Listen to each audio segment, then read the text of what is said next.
Muito boa tarde, está consigo o programa Eclésia para lhe propor os principais temas que fazem a atualidade informativa na Igreja Católica. O legado da vida de um homem é a história que o vai ditando, mas poucos duvidam que João Paulo II foi uma das personalidades que marcou profundamente o século XX e também os primeiros anos do século XXI. Uma certeza deixada num congresso que, em Coimbra, assinalou pela primeira vez o Dia da Memória Litúrgica do Beato João Paulo II. O congresso foi organizado pelo Instituto Superior de Estudos Teológicos de Coimbra, em colaboração com o Seminário Maior, e contou com a presença, durante todo o dia, do recém-chegado bispo da Diocese, Dom Virgílio, um homem marcado pela figura de João Paulo II. Foi o Papa que se habituou a ver na sua juventude e o Papa com quem privou algumas vezes. Estive todo o dia e está muito presente na minha vida, uma vez que a figura do Papa João Paulo II é daquelas que me entusiasmaram e me entusiasmam. Foi o Papa que eu me habituei a ver desde a juventude. Tive a oportunidade de vários contactos pessoais com ele, tanto a participação na missa no Palácio Apostólico, como depois em 82 em Fátima e noutras circunstâncias. João Paulo II foi uma figura marcante na vida dos pastores da Igreja, na vida dos jovens, na vida de Fátima. Apenas algumas áreas onde o seu legado é mais rico e mais visível e que foram analisadas neste congresso. O Papa João Paulo II fica na história como o Papa de Fátima e isso hoje é reconhecido não só em Portugal, porque podia pensar-se que era uma tendência nossa de puxar um bocadinho para o nosso lado esta figura ímpar da Igreja Universal, mas é uma realidade reconhecida no mundo inteiro por todas as pessoas que investigam com profundidade a vida, o agir, o pensar e o sentir de João Paulo II. Foi nestas temáticas que se teve o congresso promovido pelo Instituto Superior de Estudos Teológicos de Coimbra. No Dia da Memória Litúrgica de João Paulo II, tentou-se analisar o seu legado, embora tendo presente que cabe à história reconhecer o papel desta figura da Igreja. O balanço do legado que João Paulo II fez à Igreja demora anos, certamente, a ser feito, porque nós não podemos fazer história ainda de João Paulo II, podemos fazer crónica, podemos dizer os passos que ele deu. A história é um bocadinho mais do que isso, é a repercussão que estes atos têm na vida do mundo, têm na mudança do mundo. Penso que esse balanço ainda não pode ser feito neste momento. De qualquer forma, podemos já dizer que João Paulo II foi, sem dúvida nenhuma, uma das personalidades mais importantes e mais marcantes do último quartel do século XX, dos primeiros anos do século XXI.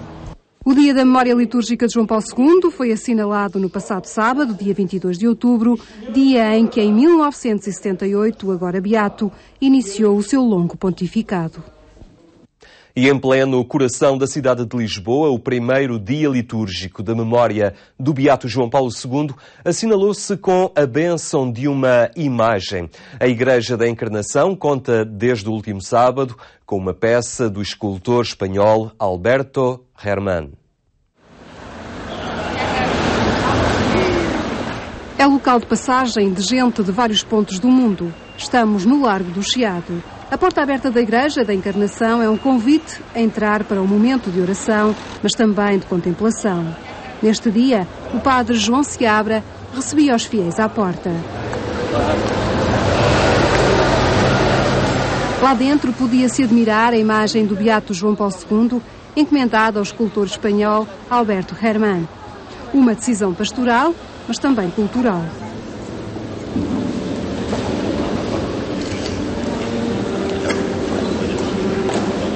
Ter uma imagem sua bela e de grande qualidade artística, mas ao mesmo tempo muito devota, muito convocando o povo à intimidade da oração na Igreja, é uma decisão pastoral que me parece importante. Não é só uma decisão pastoral, é também uma decisão cultural. Quer dizer, nós podemos, as imagens estão à venda nas lojas, não é? Mas a decisão de encomendar a um escultor de grande qualidade, de decidir com ele exatamente o momento da vida do Papa que queremos retratar, de propor uma imagem que é também uma estátua, que é também uma escultura, isso faz parte das obrigações das igrejas da Baixa.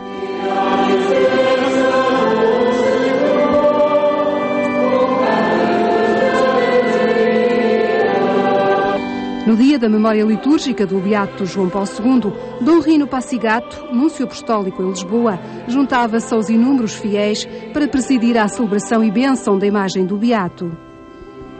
Presente estava o autor da obra, um crente que já criou várias imagens de João Paulo II, mas que afirma que nenhuma é igual. São muitas sensações, não sei, eu faço a escultura, depois a escultura tem que falar sozinha. Portanto, eu acho que o Beato é quem tem que dizer através da minha obra. Eu considero que sou como um instrumento.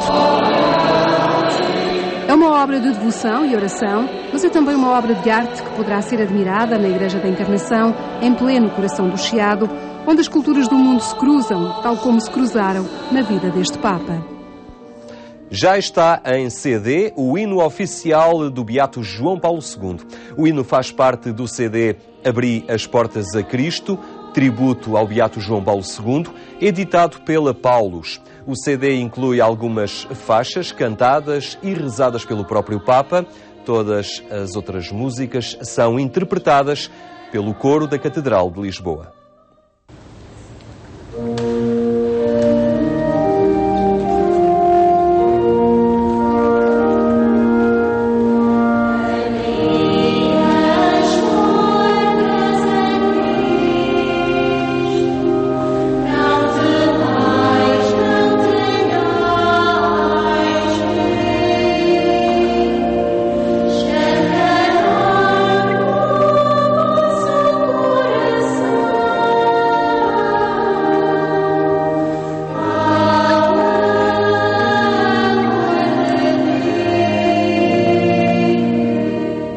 Originalmente foi composto pelo reconhecido maestro Marco Fressina e mais tarde traduzido e adaptado para português pelo padre António Cartageno.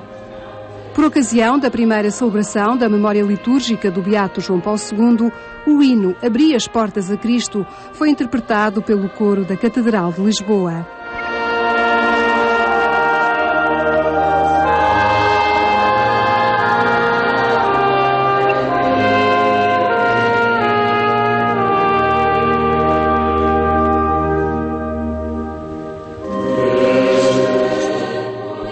Faz parte de um CD lançado pela Paulus Editora como tributo ao Beato João Paulo II. Abrir as Portas a Cristo é uma homenagem que a Paulus Editora quis fazer a João Paulo II, nesse dia especialmente que celebra a primeira memória litúrgica. Então é uma forma de mostrarmos o nosso apreço, nosso estímulo ao Beato João Paulo II e também de deixar viva essa memória, uma espécie de homenagem para todos aqueles que tinham estima ao João Paulo II. O CD contém 9 faixas e algumas são interpretadas pelo próprio João Paulo II. Numa delas, o Papa canta o Pai Nosso em latim. Inclui também um registro de uma oração de João Paulo II em Fátima. As outras 6 faixas são músicas relacionadas com João Paulo II e são interpretadas pelo recente coro da Catedral de Lisboa, dirigido pelo maestro Luís Filipe. Um coro que participou também numa faixa multimédia com momentos do pontificado de João Paulo II. Eu atrever-me a dizer que foi uma grande ousadia da editora Paulus terem-nos proposto realizar este trabalho, porque em Portugal e em Lisboa, e particularmente, mas também em Portugal, há coros muito bons que podiam perfeitamente ter feito este projeto. Mas quis a Paulus que fôssemos nós a começar. O coro da Catedral é um projeto antigo do cônego Luís Manuel e remonta a 15 anos, quando foi nomeado para pároco da Sé. Na altura, o coro da Catedral era um sonho do cardeal Ribeiro. Lembro-me que nessa altura o Sr. Dom António Ribeiro disse: Padre Luís, olha, vê se consegues criar um coro da Catedral que dignifique a Catedral, que promova a música litúrgica e não só. Será muito um belo serviço à cidade e ao nosso patriarcado.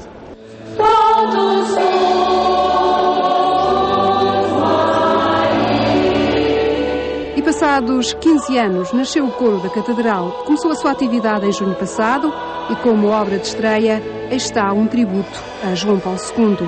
A partir de agora começam já a preparar o repertório para o concerto de Natal.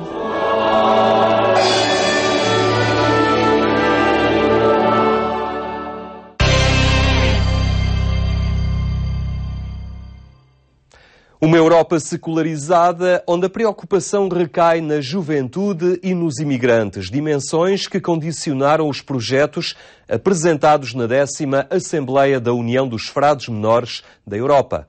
O objetivo final deste organismo da Ordem dos Franciscanos foi o de encontrar projetos de atuação e novas formas de ser franciscano no mundo de hoje. Como ser franciscano hoje perante uma crise social e económica que atinge o velho continente? Esta foi a principal preocupação de cerca de 60 frades menores da Europa que estiveram reunidos em Lisboa. Quer no nosso país, quer no mundo inteiro, e até por imposição de forças como a Troika e outras, que são forças de interesses financeiros e económicos, nós não estamos a definir as medidas em função daqueles que mais necessitam. As medidas que estão a ser tomadas, financeiras, económicas e mesmo políticas, não têm como primeiro objetivo as pessoas e os mais pobres, aqueles que precisam de mais proteção. Estamos a definir regras e medidas em defesa dos interesses financeiros, da banca, do sistema já estratificado há tantos anos, de interesses estabelecidos. Essa não é seguramente, na visão de um franciscano, a solução que deve ser adotada. Esta crise, mais do que uma crise financeira, está a ser uma crise de valores, uma crise dos critérios verdadeiros. Não estamos a definir pelas necessidades das pessoas, mas pelos interesses já estabelecidos. E isso é preocupante. Perante a análise das dificuldades e das crises, o otimismo imperava no seio dos superiores maiores da Europa. Que não ponhamos no centro o dinheiro. Não devemos colocar no centro o dinheiro, a ganância, mas sim a pessoa. Eu creio que este é o grande problema que tem a Europa. Creio que este é o grande problema que a Europa tem. Neste momento não pensa sempre em favor da pessoa, mas noutros interesses. Eu penso que o humanismo cristiano... Penso que o humanismo cristão e franciscano põe no centro a pessoa, o homem. E se a Europa conseguir fazer isto, conseguiremos seguir em frente. Há que olhar o futuro com esperança, e um franciscano não pode olhá-lo de outra forma, senão com esperança. Somos realistas, mas também somos homens de esperança. Se o homem tiver a plena consciência da sua identidade e quais as vias justas que deve percorrer, acredito que esta crise poderá ser superada pela fé e pela parte concreta de nós, homens. A reunião serve para encontrarmos novos caminhos para os cristãos e os franciscanos que estão na Europa. Sabemos que a Europa tem um grande problema de secularismo, por isso tentamos encontrar respostas para este secularismo, sobretudo para os mais novos. Temos uma grande história, uma vez que a nossa ordem tem 800 anos. Logo temos uma grande experiência. Sob o lema Europa, uma missão e um desafio, esta Assembleia Magna visava ainda a aprovação do projeto Europa e de mais 4 projetos específicos. Temos um subprojeto dos migrantes, um subprojeto da mobilização da juventude, um subprojeto de novas formas de ser franciscano nos dias de hoje, mas sempre com esta preocupação, que o franciscano seja alguém que está do lado do mais pobre ou daquele que está menos protegido em qualquer setor da vida humana. No final desta Assembleia, o Frei Carlos Serri foi eleito como presidente da União dos Frades Menores da Europa. Do Conselho Permanente fazem ainda parte o Frei Filémon Janka, da Polónia, o Frei Vítor Melícias, o Frei Dominique Joly, de França, e o Frei Louvro, da Bósnia. Conhecer e fruir o património da Igreja. Foi este o desafio da primeira edição do Dia Nacional dos Bens Culturais da Igreja. Braga foi anfitriã deste acontecimento que congregou aqueles que nas dioceses levam por diante o esforço de preservar e expor o património artístico da Igreja Católica. O Auditório Vita, em Braga, foi local de partilha e reflexão em torno do trabalho desenvolvido pelas dioceses na valorização do seu património artístico e religioso. Este primeiro Dia Nacional dos Bens Culturais da Igreja dá resposta a uma solicitação das próprias dioceses. É uma proposta das várias dioceses portuguesas e surge pela necessidade precisamente de se encontrar um lugar onde se possa partilhar e onde se possa divulgar o trabalho e a atividade que se tem vindo a desenvolver. Neste primeiro dia, que tem este tema específico de património da Igreja Conhecer e Fruir e que, portanto, é dedicado à questão da divulgação e da necessidade de conhecimento, um melhor conhecimento do património para ter precisamente como objetivo principal a sua fruição, foi o tema deste ano, mas todos os anos será lançada uma temática às dioceses no sentido depois de servir de modo ao desenvolvimento de atividades durante o ano. Este esforço de devolver o património à fruição do público, seja nos espaços museológicos ou nas celebrações litúrgicas, começa pelo inventário das peças e a sua classificação, uma tarefa já em curso em várias dioceses. A questão da inventariação é de facto basilar, sabemos também que está muito atrasada, está em curso e em bom curso em algumas dioceses, outras vão arrancar, por exemplo, com os seus inventários, dioceses muito importantes, como é o caso de Viseu ou de Vila Real, que agora no início do ano iniciaram essa tarefa, e é evidente que a disponibilização só pode acontecer depois de haver um conhecimento prévio e mínimo e elementar, digamos assim, deste património. Começam a ser dados alguns passos importantes nessa perspectiva, mas sobretudo há esta consciência nítida e clara que as igrejas e os bens culturais não são para estar fechados, não são para ser escondidos, são para disponibilizar e são para utilizar em benefício da própria liturgia e da própria pastoral e, portanto, uma ferramenta aqui da qual as dioceses não se podem naturalmente dissociar. Além de que, enfim, denominador comum a tudo isto é, eu diria quase a obrigação de preservar, de salvaguardar este legado e esta memória. Este é um trabalho em que a Arquidiocese de Braga tem investido, sabendo que é seu dever divulgar uma riqueza artística legada pela história e pela identidade cristã dos antepassados. A Arquidiocese de Braga tem feito, digamos, o seu trabalho, chamo-lhe de casa, na medida em que temos progredido imenso na inventariação dos nossos bens móveis, mas também imóveis.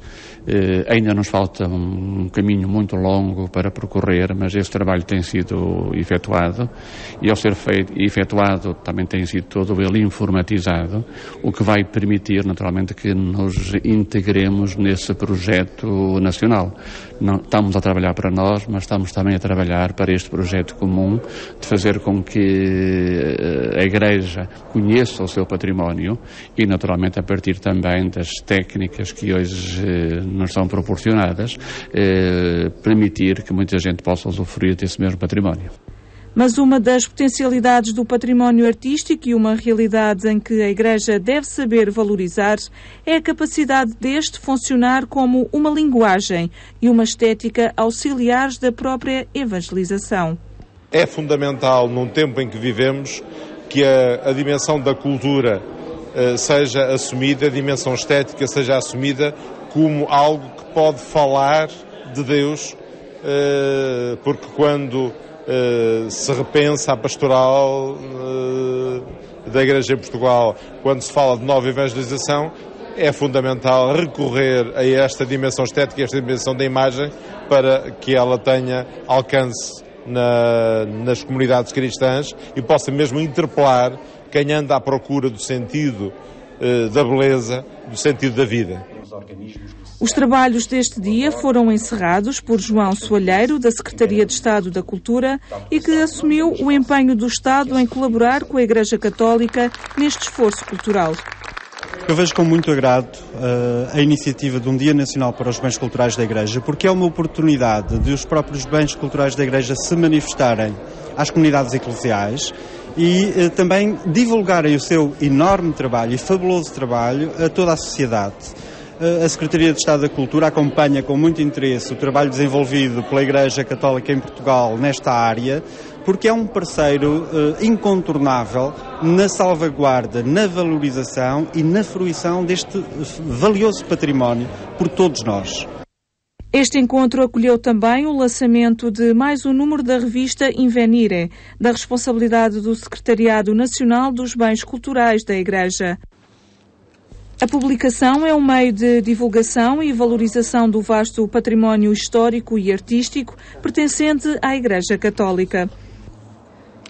A Igreja conta com 3 novos exemplos de santidade. Domingo, Bento XVI canonizou no Vaticano um bispo, um sacerdote e uma religiosa, todos eles fundadores de congregações de vida consagrada.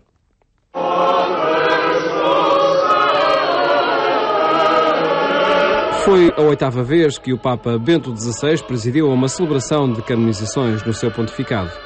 Na Praça de São Pedro, na missa do Dia Mundial das Missões, o Papa declarou como novos santos 2 religiosos italianos e uma religiosa espanhola que viveram entre os séculos XIX e XX. Guido Maria Conforti, arcebispo de Parma, Itália, fundador dos missionários de São Francisco Xavier, Luigi Guanella, padre e fundador da Congregação dos Servos da Caridade e do Instituto das Filhas de Santa Maria da Providência, e Bonifácia Rodrigues de Castro, fundadora da Congregação das Servas de São José. Comum à santidade de todos eles, a determinação no exercício da caridade. Quão provincial é o facto de hoje a Igreja indicar a todos 3 novos santos que se deixaram transformar pela caridade divina e a esta dedicarem toda a sua existência. 3 santos que o Papa apresentou como exemplo de amor aos irmãos. A canonização, ato reservado ao Papa desde o século XII, é a confirmação por parte da Igreja Católica que um fiel católico é digno do culto público universal e de ser dado aos fiéis como intercessor e modelo de santidade. Desde o início do pontificado de Bento XVI, em 2005, há 34 novos santos, incluindo São Nuno de Santa Maria, o santo condestável, canonizado a 26 de abril de 2009 no Vaticano. Foi esta a informação que preparámos para si. Pode ver-nos também na internet, em agência.eclesia.pt. Em nome de quantos contribuíram para que este programa chegasse até si, desejo então uma muito boa tarde e até amanhã, se Deus quiser.